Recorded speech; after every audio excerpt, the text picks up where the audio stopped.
Hello, dear viewers. Welcome back to Fantasy Reimagined.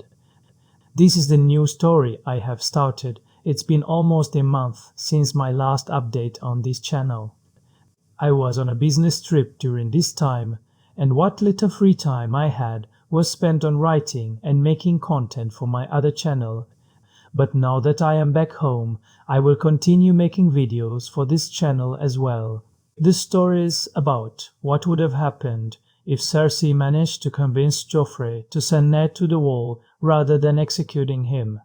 Now let's start today's video. The great sept of Baelor rose white and terrible against the winter sky, its 7 crystal towers catching the weak morning sun like frozen flame. Below its marble steps, a sea of small folk pressed against the thin line of gold cloaks, hungry for blood or spectacle, or simply a break from the grinding tedium of their lives. The air stank of unwashed bodies, cheap wine, and something darker, the collective anticipation of violence. Eddard Stark stood at the base of those steps, broken and hollow as a scarecrow after harvest. Weeks in the black cells had carved deep hollows beneath his cheekbones, turned his brown hair to streaked gray, stolen the northern steel from his spine. His leg throbbed with every heartbeat. The old wound from the Tower of Joy reopened and festering, but he barely felt it anymore. Pain had become his constant companion, as familiar as his own breath. Before him, the steps rose toward judgment like a white ladder to the sky. 92 steps. He had counted them on the way up, each one in agony, each one carrying him closer to the end he had made his peace with. At the summit, Joffrey Baratheon sat upon a gilded dais, resplendent in crimson and gold, the crown of the conqueror gleaming on his golden curls. He looked every inch a king, young, beautiful, terrible.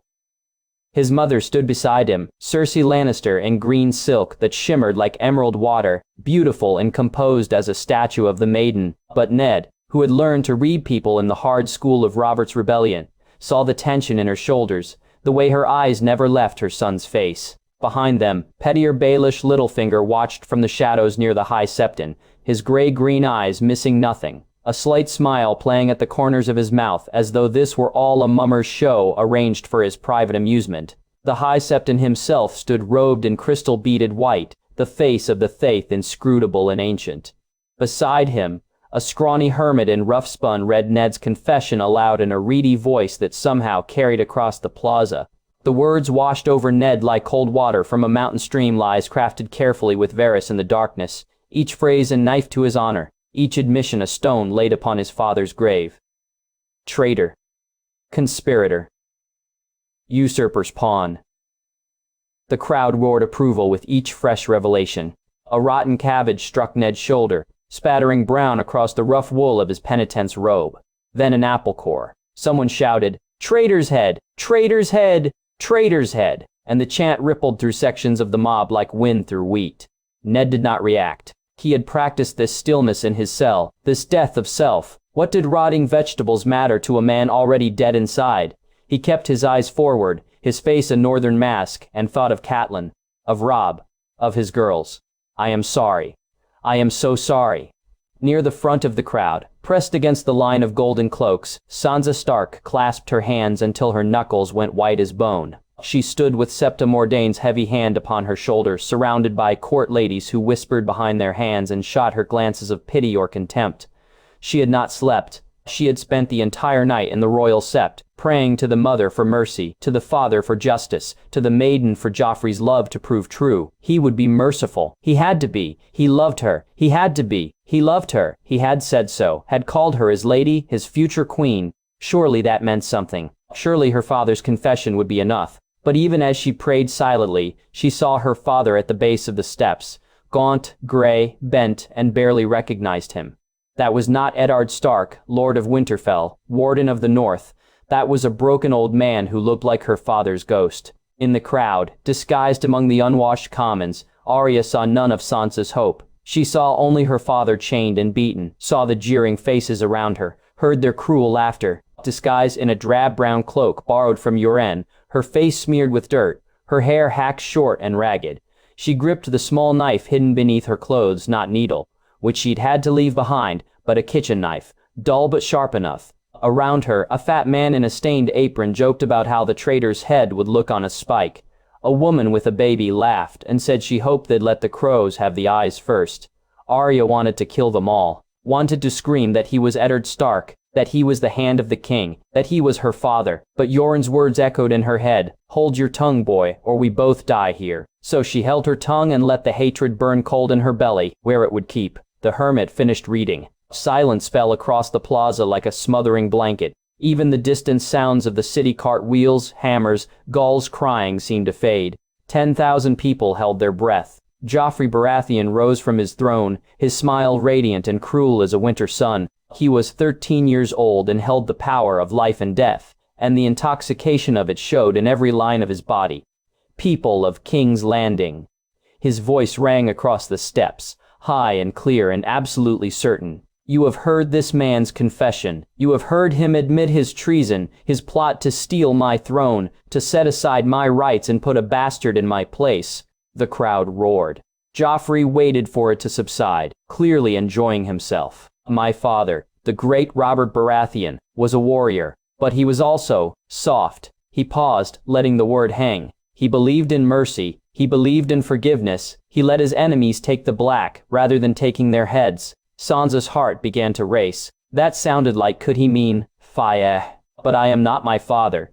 Joffrey's voice rose to a shout and the crowd erupted in cheers. "I am the king, and I say that traitor's blood must be paid for in traitor's blood." He raised his hand towards Ser Island Payne, who stood motionless as a statue beside the steps, the great sword ice strapped across his back. Ned's own sword, taken from him, now turned to his execution. "Your death will be a lesson to all who would defy the lion. Ser Ilyn, bring me his head." The world stopped. Sansa's legs gave out. Only Septa Mordane's grip kept her upright. A sound came from her throat, not quite a scream, not quite a sob, something animal and raw. Arya tensed like a drawn bowstring, ready to move though she knew not where or how. Her hand found the knife. "I can throw it. I can hit him. I can hit him.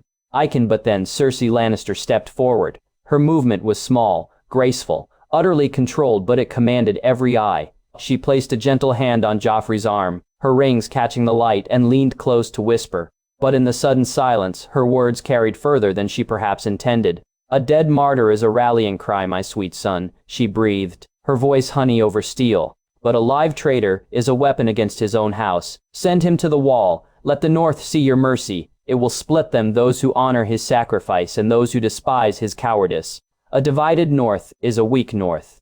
Joffrey's face flushed crimson with fury. For a terrible moment, he looked ready to strike his mother across the face, to scream at her for daring to correct him before the realm.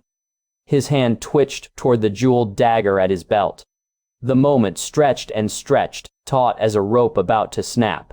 But then he saw Sir Barristan Selmy behind her, the Lord Commander's face carefully neutral, but his hand resting on his sword hilt. Saw Sandor Clegane's dark eyes watching from beside Sansa, the hound's scarred face unreadable. Saw Littlefinger's amused interest. Saw, perhaps, the political calculation. Even during his rage, his mother had never steered him wrong, not in matters of power. He was young, but he was not entirely stupid. Not yet. Joffrey turned back to the crowd, his fury rearranging itself into a magnanimous smile so quickly it was almost frightening, like watching a mask slip on and off. When he spoke again, his voice dripped false generosity. "My mother speaks with wisdom," he announced, and Cersei's shoulders sagged slightly with relief.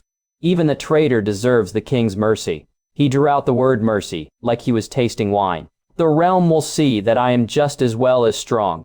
Eddard Stark, you are sentenced to take the black. You will spend the rest of your miserable life freezing on the wall, defending the realm you betrayed. And should you ever," his voice turned hard as iron, "set 1 foot south of the neck again, your head will decorate a spike beside these very steps. This I swear by all the seven." The crowd erupted in confusion. Some booed and hissed, robbed of their spectacle of blood. Others seemed relieved Ned Stark was well liked by many, known for his justice and honor. The mood fractured down the middle. The plaza suddenly full of arguments and pushing, gold cloaks moving to keep order. On the platform, Sansa collapsed entirely. The world spun and grayed. Strong hands caught her before she hit the stone. Sandor Clegane, the hound, his burned face close to hers, smelling of wine and dog. "Breathe, little bird," he growled. "It's over." But it wasn't relief in his eyes, it was something closer to pity. Arya slipped away through the crowd like smoke, using the chaos and confusion as cover. Her father was alive. She should feel joy. But all she felt was a cold, hard hatred for the golden-haired boy on the throne, for his beautiful mother, for all of them. The list was forming in her mind, already, though she didn't know it yet. Joffrey, Cersei, Island Pain. She needed to find Yoren, needed to get to her father somehow, needed to, but the gold cloaks were already forming up, cutting off access to the steps. There was nothing a small girl could do, nothing but survive and remember. At the top of the steps, Petyr Baelish stroked his pointed beard with one finger, a faint smile playing on his lips. A dead Stark would have united the North in righteous fury. Robb Stark would have called his banners, and the realm would have burned. But a broken, exiled Stark? That was far more interesting. Some would call him a coward for confessing. Others would honor his sacrifice for his daughters. Brother against brother, house against house. And in chaos, a clever man could rise. Far more interesting indeed. The gold cloaks hauled Ned to his feet. His chains rattled. Someone unlocked the shackles at his ankles. He would walk to his exile, not be dragged. A strange mercy in that, perhaps. He looked up through the pain and exhaustion and saw Sansa being led away by Septa Mordane and the Hound, looking back over her shoulder with tearful joy on her face, thinking her prayers answered. He did not see Arya, did not know she was there. That not knowing would haunt him on the long road north. Relief should have come. He was alive. His daughters were safe, or safer at least. The game was not over. But instead there was only emptiness, cold and vast as the sea. He was not a man anymore. He was a symbol of shame, a weapon against his own son, against Robb, who would now be Lord of Winterfell, who would have to decide whether to honor his father's oath or avenge his father's humiliation. The lie that saved his daughters had damned his house. As they dragged him away, not toward the dungeons but toward a covered wagon that would take him north, his eyes fell upon the great marble statue of Baelor the Blessed that stood in the Seps forecourt. Baelor the Blessed, whose name meant mercy, who had walked barefoot through the viper pit and emerged unbitten through faith alone. Eddard Stark was alive. But alive was not the same as whole. Alive was not the same as free. He was broken, and he would bear that breaking all the way to the wall and beyond, a weight heavier than any chain. Location: Riverrun. The Stark war camp. The sky bled orange and red beyond the ancient towers of Riverrun, the sun dying slowly in the west like a wounded animal. The Stark camp sprawled across the southern bank of the Red Fork, thousands of tents rising like mushrooms after rain-gray canvas and weathered leather, the banners of a dozen northern houses snapping in the evening wind. Smoke from cook fires rose in lazy columns, carrying the smell of roasting meat and barley stew. Men laughed and cursed and sharpened their weapons, unaware that everything was about to change.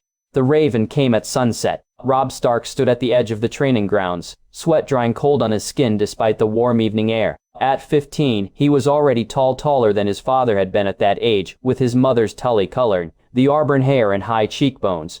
But his father's gray eyes, gray as a winter sea, gray as the walls of Winterfell. He had been sparring with Theon Greyjoy when the bird arrived, their practice swords clacking in the fading light, both of them stripped to the waist and breathing hard.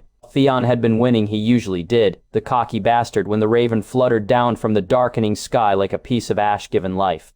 It was a small, bedraggled thing, its feathers matted from hard flight, but it flew directly toward Robb as if it knew where to land, as if the message it carried had weight enough to guide it.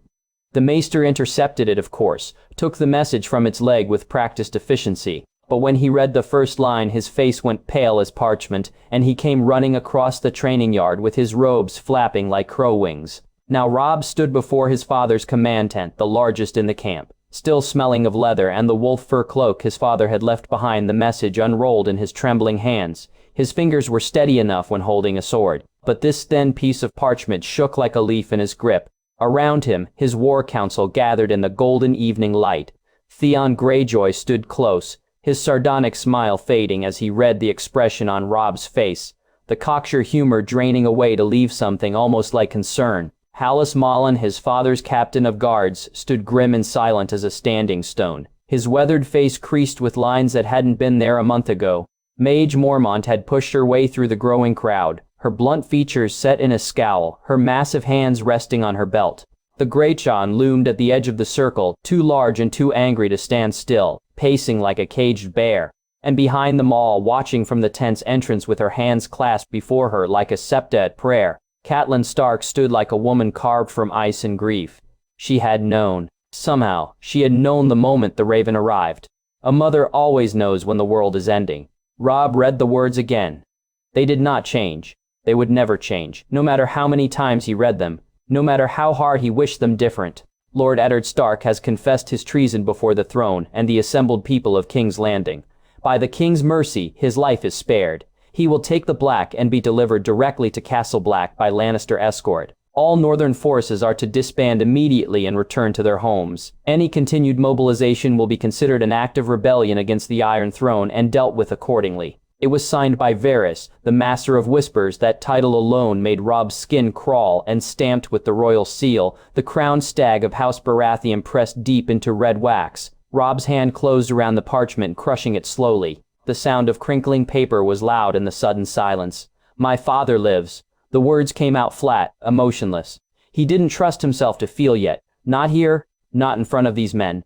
Theon clapped him on the shoulder, his grip hard and reassuring. "That's good news, Robb. The best news we could have hoped for." "Gods, I thought we all thought he is to take the Black," Robb continued, his voice still that same terrible flatness. Theon's hand dropped away. He confessed. Before the throne, before the High Septon, before all of King's Landing. He called himself a traitor. He admitted to plotting against the king. His voice cracked on the last word, betraying him. "And the Lannisters are taking him north themselves, to the Wall. They won't even let us." He couldn't finish. His throat closed up, choked with something that felt like rage and grief and shame all mixed together into a poison he couldn't swallow. Catelyn stepped forward then, moving through the circle of men like a blade through water. She was smaller than most of them, delicate-boned and fine-featured, but in that moment she seemed to tower over them all. She took the parchment from Robb's hand with gentle firmness and read quickly, her blue eyes Tully, blue, river blue, scanning the words with the focused intensity she brought to everything she did. When she finished, she looked up at her son, and Robb saw something in her face he had never seen before. Not fear, not grief. Something harder. Something like iron heated white-hot in a forge. "This is not my husband's hand," she said quietly, her voice steady as stone. "These are not his words. Ned Stark would die before he called himself a traitor. Someone wrote this for him. Someone put these words in his mouth and called it mercy." Theon frowned, his handsome face creasing with confusion. "Mercy is mercy, my lady. He's alive. That's what matters, isn't it? We can work with alive. Dead as well. Dead is final." "Is he?" Catelyn turned to him, and Theon actually stepped back, his usual swagger deserting him. When Catelyn Stark was angry, truly angry, cold and controlled, even the Greatjon watched his tongue. "Is he alive, Theon? Or is he something else now? They broke him. They broke my husband, the man who rode south with honor in his heart and justice on his lips. And now they parade him north like a prize, like a captured animal, to deliver him to the Wall themselves." Her voice dropped lower, more dangerous. "They mean to shame us. They mean to show the North that their lord is a broken traitor delivered by Lannister guards and Lannister chains. They mean to divide us, those who will call him a coward for confessing, and those who will honor his sacrifice. They mean to split the North against itself." Robb took the parchment back, his hands steadier now. His mother's certainty had given him something to hold on to, an anchor in the storm. "She's right. Father would never—" He stopped, swallowed hard against the tightness in his throat. He would never confess. Not to treason, not to plotting against the king. He loved Robert Baratheon like a brother. He raised that boy as if he were his own nephew. The last words came out bitter as wormwood. "Then what do we do?" Hallis Mullen asked, his gruff voice cutting through the tension. "Do we march? Do we ride for King's Landing and take the bastard king's head?" It was the question that would define everything. The question that would determine whether the North went to war or bent the knee, whether Robb Stark became a rebel or remained a loyal son of the realm. Every man in the circle turned to look at him, waiting, watching, expecting him to have an answer he didn't possess. Robb looked at his mother. She met his gaze steadily, offering no guidance, no easy answers. This was his choice, his burden, the first of many. "We talk," he said finally. "We call the War Council, all the lords. We hear what they have to say, then we decide." Location: the Great Hall of Riverrun. 1 hour later, the sun fully set now, darkness pressing against the narrow windows. Torches blazed along the stone walls, casting long shadows that danced and flickered like living things. The hall was packed with northern lords, their rough faces and thick wool cloaks, a stark contrast to the carved Tully trout that swam across the ceiling beams, and the blue and red fish banners that hung from the walls. This was a southern castle filled with northern men, and the tension between the elegance of the riverlands and the harsh practicality of the north was palpable. The great table, centuries-old oak, scarred by countless meals and councils, groaned under the weight of elbows and fists and wine cups. Maps lay spread across one end, weighed down by daggers and empty tankards. Castle positions, troop movements, supply lines, all of it suddenly meaningless, or perhaps more meaningful than ever. The great John Umber stood like a mountain among men, his massive frame making even the high-backed chairs look like children's furniture. His beard was wild and gray-shot, his face red with fury and wine. His voice, when he finally spoke, shook the rafters and sent dust sifting down from the ancient beams. "Disband? Disband?" He slammed his fist on the table with such force that several wine cups jumped and clattered. The wood groaned in protest. "My son is a hostage in that snake pit of a capital. My liege lord is broken and shamed and being dragged north through the countryside like a common criminal, and they want us to go home with our tails between our legs like whipped dogs." Around him, a chorus of agreement rose, angry voices, fists pounding, the scrape of steel as some men half drew their weapons in their rage. "We have 12,000 men," the great John continued, his voice rising to a roar. 12,000 northern swords, and every one of them hungry for Lannister blood. We march on King's Landing. We take the city. We drag that boy king from his throne, and we die. The voice was soft, almost gentle, barely louder than the crackling of the torches, but it cut through the noise like a knife through silk, and the hall fell silent so quickly the change was almost shocking. Roose Bolton sat at the far end of the table, as far from the Great John as the table allowed, which was probably wise. He was a small man compared to the Umber Lord, pale and soft-spoken, dressed in pink and gray colors that seemed almost effeminate among all the dark wools and furs. But his pale eyes reflected the torchlight like chips of ice, and when those eyes fixed on you, something in your hindbrain whispered predator.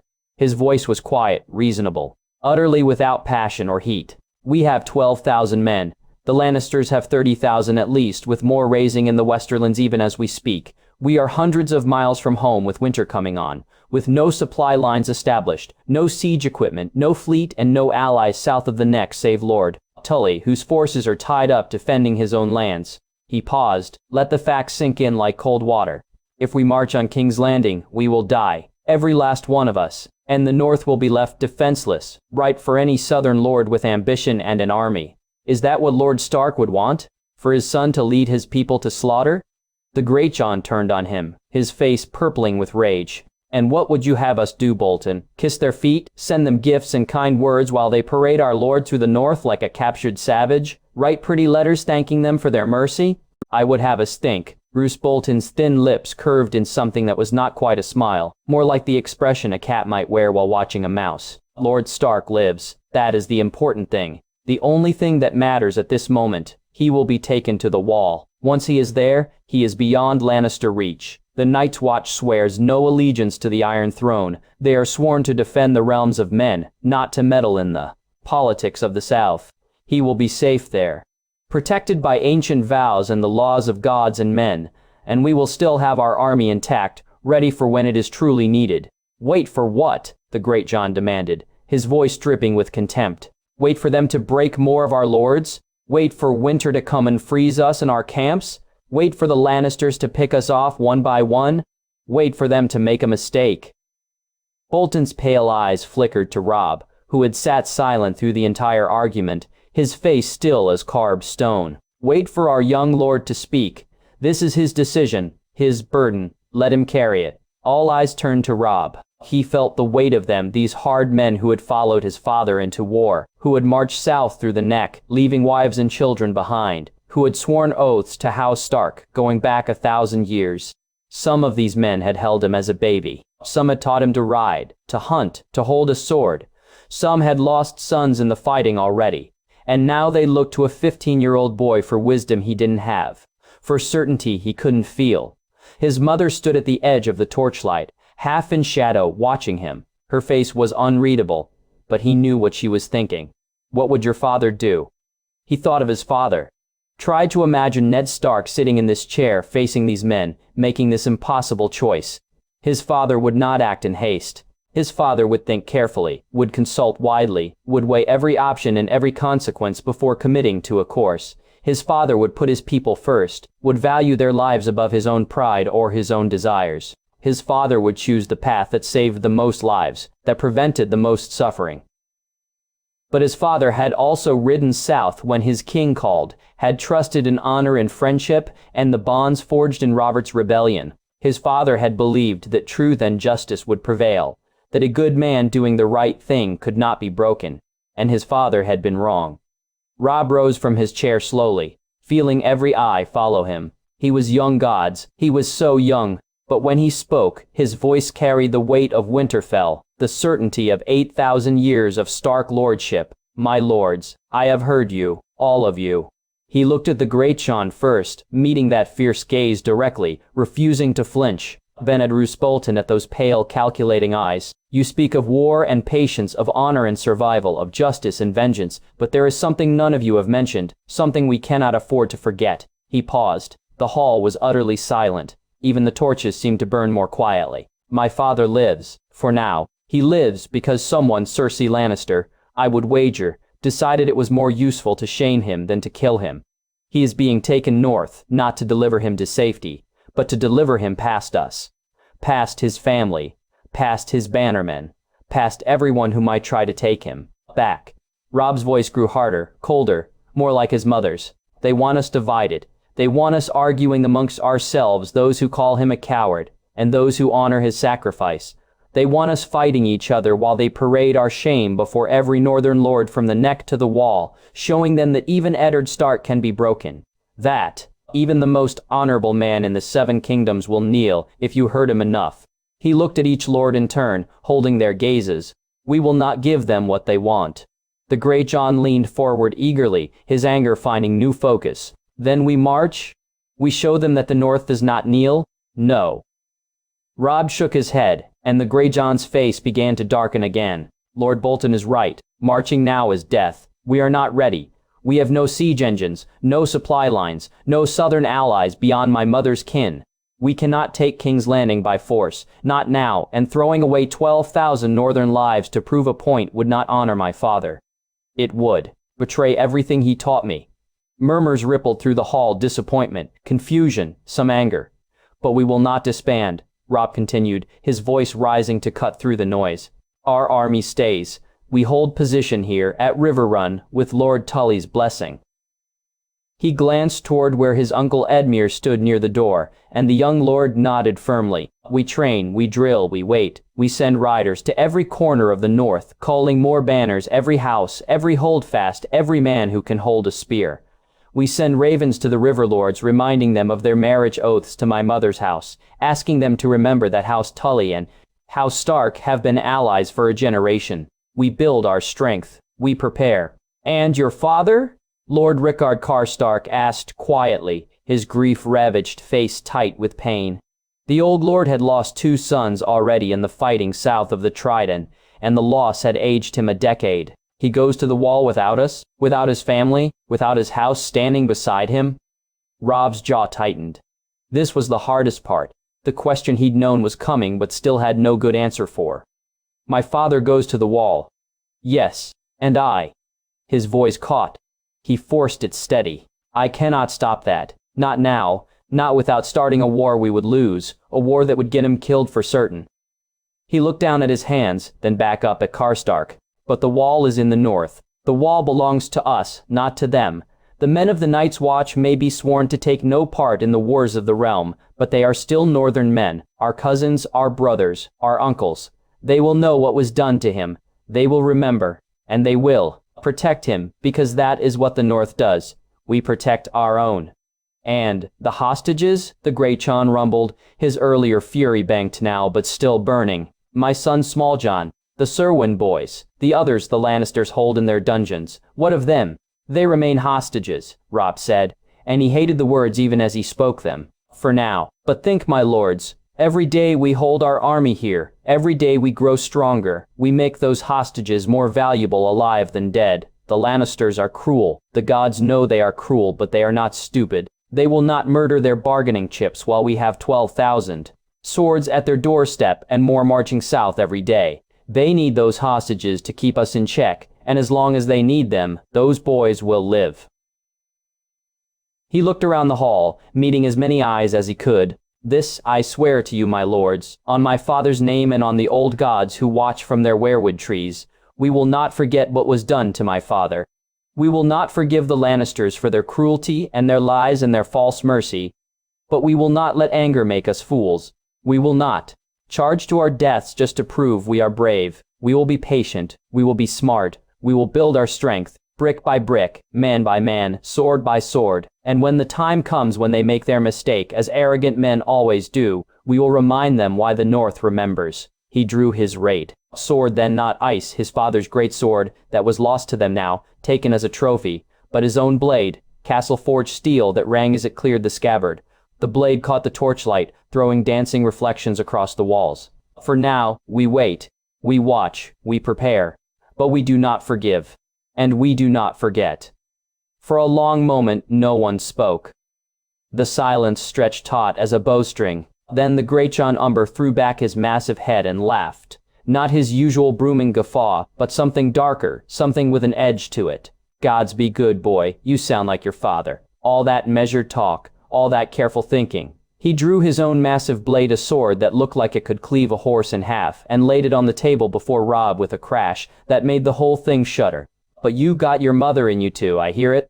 That cold, tully iron in your voice, the patience of a fisherman waiting for the catch."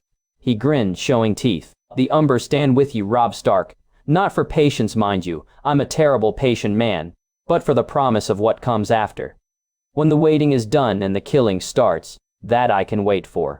One by one, the other lords followed. Lord Rickard Card Stark rose slowly, his grief-stricken face set in grim determination, and laid his sword beside the Greatchon's.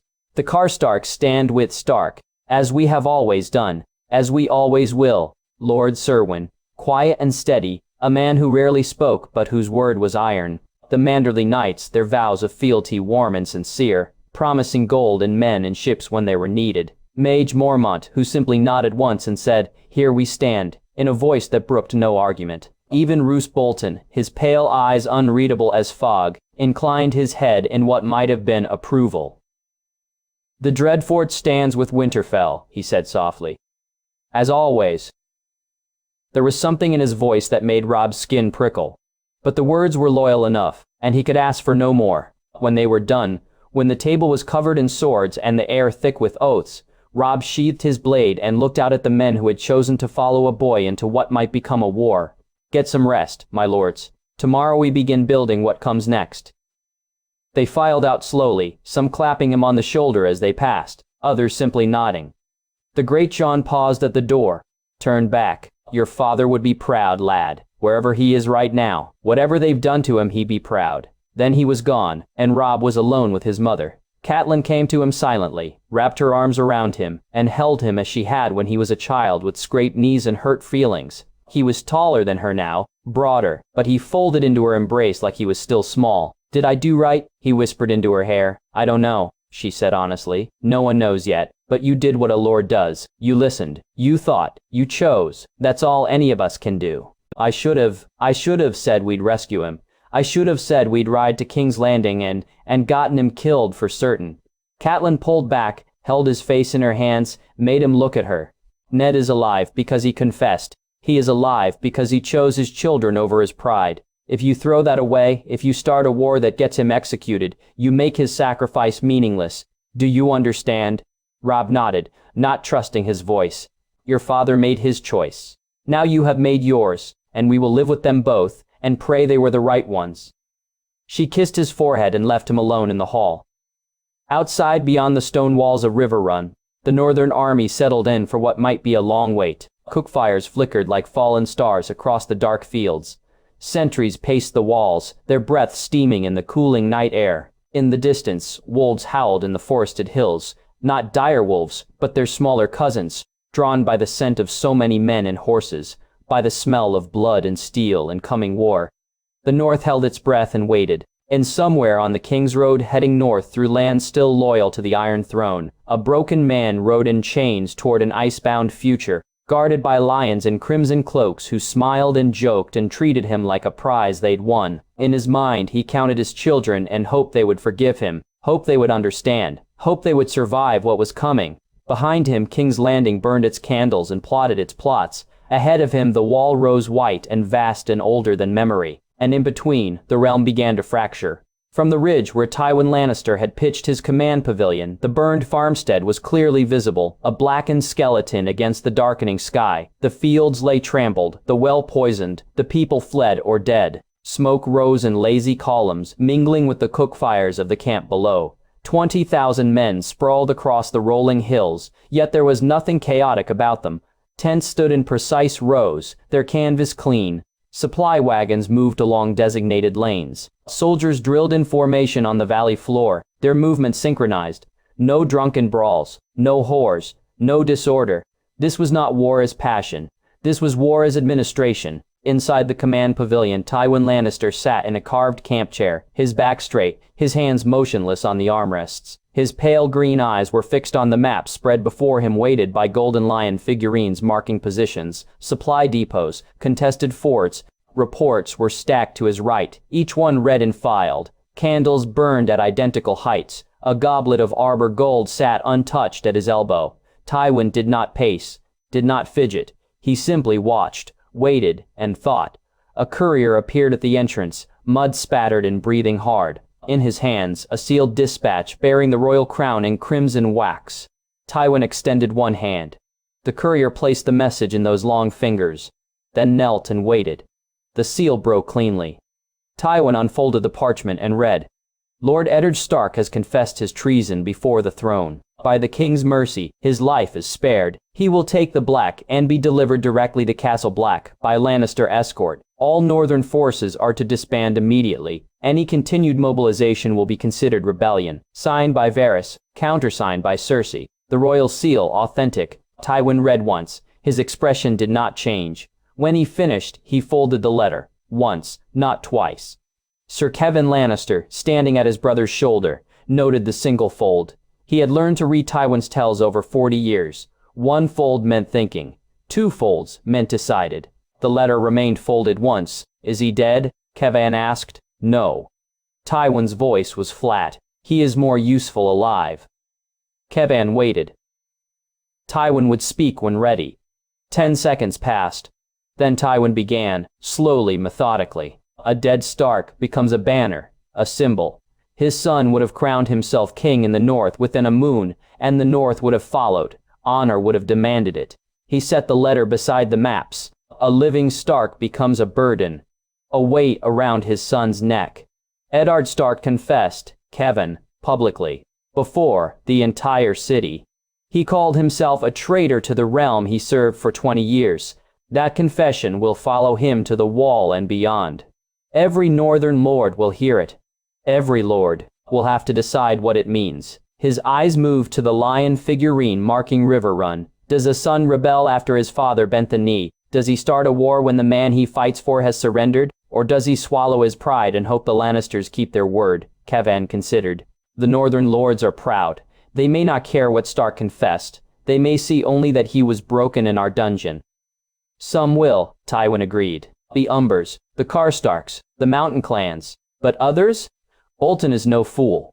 Serwyn values his lands. Manderley trades with the south. They will remember that Eddard Stark bent the knee. They will ask if rebellion is worth the price. He paused. Cersei has finally learned something. Kevan said nothing. Will the boy disband? Kevan asked. Tywin shook his head slightly. No, but he will hesitate. He will call his lords. He will listen to counsel. He will weigh his options. And while he hesitates, we consolidate. We fortify. We bring more men across the Golden Tooth. We remind the Riverlords who holds the knife. He traced the trident on the map. Hesitation is what we want. A boy who acts without thinking can be dangerous. A boy who thinks too much can be paralyzed. Robb Stark will wait for his father to reach the wall. He will wait to see if the Lords support him. He will wait to see if the Lords support him. He will wait for certainty. And every day he waits, we grow stronger. A second messenger appeared, wearing a crimson cloak. Report from Sir Jaime, my lord. Tywin extended his hand. The dispatch was brief. Jaime had scattered Stark outriders near the Gold Road. He was pressing deeper, seeking full engagement with the northern forces. He wanted to bring Robb Stark to battle immediately. Tywin's jaw tightened slightly. My son fights like a knight in a song. It was not praise. He reached for parchment and wrote in precise script. Sir Jaime, avoid full engagement. Harass their supply lines. Deny them water and roads. But do not force battle. The political situation has changed. Eddard Stark lives. The Northern Alliance is fracturing. Time is our ally. Every day we avoid battle as a day their unity erodes. Preserve our forces. Let the boys stew in doubt. When the time comes to strike, I will give the order. Not before. This is not a request. He sealed it with red wax and his lion sigil. See that Sir Jaime receives this. Ride through the night if necessary. The messenger took it and vanished. Tywin turned back to the map. Continue the devastation, but make it strategic. Burn crops, not people unless they resist. Destroy granaries, not keeps unless the keeps are irreconcilable. We want the riverlords to feel pain, but alive to feel it. A dead lord is a martyr. A living lord with empty granaries is a problem for his liege. And prisoners, Kevin asked. Take them when valuable. Knights for ransom. Ears for hostages. Small folk are worthless. Let them flee south and spread tales of Lannister discipline. Let them say resistance brings fire, but surrender brings mercy. He paused. Send word to King's Landing, to Cersei, then to Varys. I want a full accounting of every northern hostage names, ages, houses, treatment. And I want it known, widely known, that they are being treated well, that they lack for nothing, that the crown holds no grudge against innocent children. Psychological warfare, Kevin observed. Practical warfare, Tywin corrected. The northern lords will hesitate to commit treason while their children sit comfortably in Lannister halls. They will tell themselves patience is wisdom. And while they hesitate, we build our strength and wait for winter. He looked at the wolf figurine near Riverrun. What of the boy? Kevin asked again. Tywin studied the piece. A boy raised by Eddard Stark will choose caution. He will seek counsel. He will weigh honor against survival. He will want to do the right thing, and he will not know what that is. His father's confession has robbed him of moral certainty. He cannot fight for a man who surrendered. He cannot fight for a man who surrendered. He picked up the wolf figurine. He will hold position. He will fortify. He will seek legitimacy, some cause beyond vengeance. And while he searches, we encircle him. We cut him off from the north. We starve him of supplies. We isolate him with winter coming. And when he finally moves, he will move too late, with too little, against too much. He set it back precisely. A declared rebellion is simple. You crush it and move on. But hesitant loyalty, divided counsel, moral confusion, that is a wound that festers, that costs us nothing and gains us everything. The tent fell silent. Outside, the camp settled into evening routine. Tywin dismissed the messengers. Tywin picked up the letter again, reading it slowly. Cersei had done this. She had convinced Joffrey to spare Stark. It was unexpected. Perhaps she was learning. But he did not trust the capital. Did not trust Joffrey's cruelty or Cersei's judgment or the viper pit of King's Landing. Sooner or later, someone would be bitten. He pushed the thought aside. Tonight there was work. He moved Ned Stark's position in his mental map. From the Black Cells to the King's Road. From the King's Road to the Wall. To a frozen wasteland where men went to die or forget, stripped of everything that made them lords. A wolf without a pack is only a dog, Tywin murmured. My lord? Kevin looked up. Tywin shook his head. He rose from his chair, his joints protesting slightly. He walked to the tent entrance and pushed aside the flap. The night air was cool. Smoke still rose from the farmstead. The camp stretched below, 20,000 men at rest or watch, cookfires twinkling like fallen stars. He thought of the Starks, their pride, their honor, their stubborn refusal to learn power's lessons.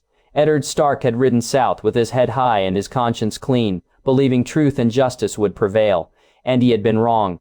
Broken so thoroughly he confessed treason before the entire city. And yet he lived. Most men saw Stark's survival as mercy. Tywin saw it as a cage. A prison built from shame and broken oaths, holding not just Eddard Stark but his entire house. He turned back to the tent, to the maps, to the endless work.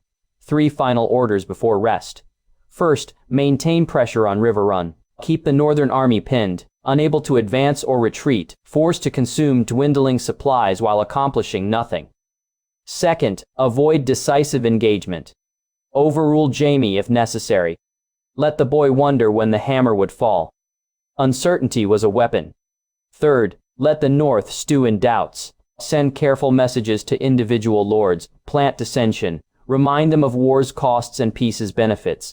Let the son wrestle with his impossible choice. Let the father rot on the wall, forgotten. He sat back. The candles had burned low. A servant appeared with fresh ones, positioned exactly where the old ones had been. Tywin looked at the map one final time.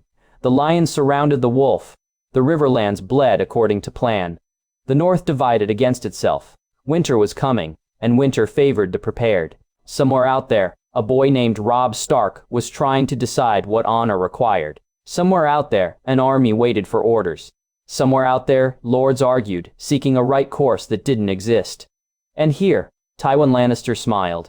It was not pleasant, no warmth, no joy, nothing human. The smile of a player who had seen 3 moves ahead and knew his opponent had already lost. A living wolf can still be caged, he said quietly. And a caged wolf teaches the others to fear the hunter. He pulled fresh parchment toward him and began to write.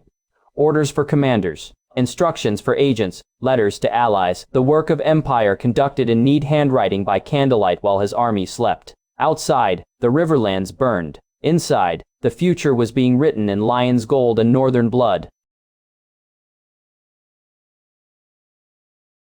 This story is written, converted to video through visuals, and narrated by Fantasy Reimagined. If you enjoyed the story, then subscribe to my channel as well as share and like the video.